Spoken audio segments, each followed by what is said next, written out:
keanekaragaman flora dan fauna, lautan yang membentang luas serta hutan-hutan tropis yang tumbuh subur membuat Indonesia mendapat predikat sebagai negara megabiodiversitas. Namun predikat itu terancam hilang bila Indonesia tidak mampu melestarikan lingkungan dan alamnya dari perusakan dan juga eksploitasi. 11 cagar biosfer yang ditetapkan oleh UNESCO ada di Indonesia, tersebar dari ujung barat hingga ke ufuk timur negeri ini. Termasuk Taman Nasional Lore-Lindu yang kini sebagian dari luas wilayahnya terkikis oleh kerakusan manusia. Negara kini dituntut segera merehabilitasi hutan yang telah gundul karena daerah Dongi-Dongi merupakan hulu Sungai Gumbasa.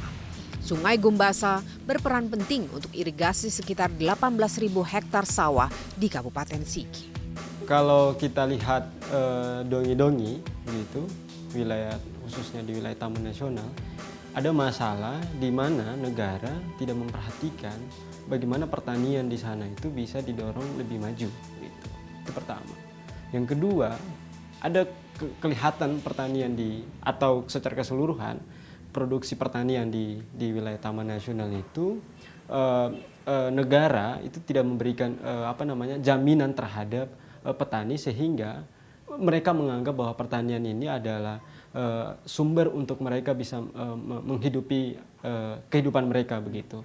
Sehingga kemudian ketika ada pilihan-pilihan ekonomi yang lain gitu, itulah yang dipilih. Contoh kasus ketika ada tambang di Dongi-Dongi, karena tidak ada jaminan dari pemerintah terhadap pertanian ini, maka pilihan menambang itulah yang dipilih oleh para petani. Tambang kini memang telah ditutup. Lokasinya dijaga ketat oleh aparat.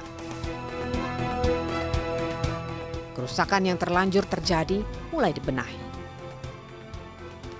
Dan itu harus kita rehabilitasi ya dengan pemulihan ekosistem ya. Nah, tetapi sebelum dilakukan penanaman pemulihan ekosistem ini, itu dengan kondisi lahan bukit yang seperti itu ya, siapapun datang ke sana sangat membahayakan ya.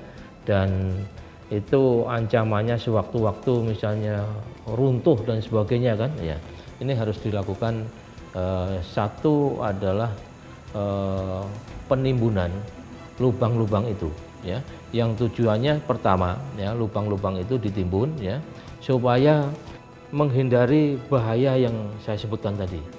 Kedua juga supaya tidak menarik lagi bagi penambang ya. Ya kalau lubang masih menganga gitu ya, itu penambang masih sangat tertarik untuk kembali sana dan mudah untuk mengambil itu.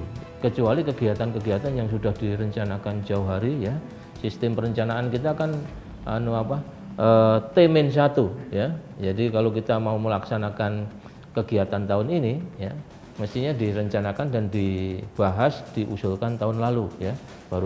Tapi ini kegiatan mendadak ya, kegiatan yang sangat mendadak dan kita tidak punya anggaran itu. Kita tidak punya rencana kegiatan itu. Nah, ini yang bisa menghandle adalah pemerintah pusat di kementerian.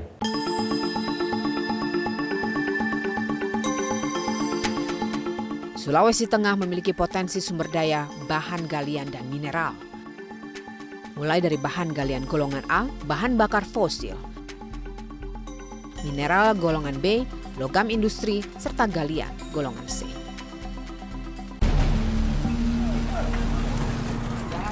Permasalahan tambang ilegal di Dongi-Dongi tidak terlepas dari perbedaan persepsi soal tapal batas antara zona enklave dan hutan lindung. Ini yang menyebabkan masyarakat tergiur saat ada temuan tambang emas. Kalau kita bicara masalahnya adalah Dongi-Dongi, di wilayah Dongi-Dongi juga itu penetapan atas batas Dongi-Dongi juga itu belum sampai hari ini belum dilakukan.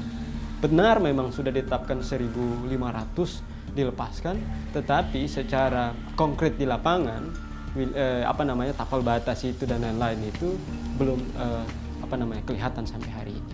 Jadi sebenarnya mereka itu sudah berkali-kali ya diberi penyuluhan ya setelah ada SK Menteri Kehutanan nomor 869 tahun 2014 itu akhir 2014 ya, bahwa sebagian wilayah yang mereka tempati itu sudah ditunjuk ya sebagai enklave ya, dan mereka sudah tahu juga ya, sudah kita sosialisasikan juga ya, dan nanti proses selanjutnya ya nunggu proses tata batas dan sebagainya gitu kan.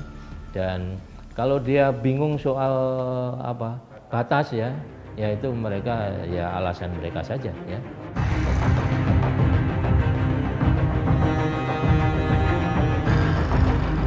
Cukup Taman Nasional Lorelindo yang rusak akibat dieksploitasi secara besar-besaran. Negara punya andil melakukan pembiaran karena lamban dalam pengambilan keputusan. Kasus Taman Nasional Lorelindo harus jadi yang terakhir agar kelestarian hutan demi masa depan tetap terjaga.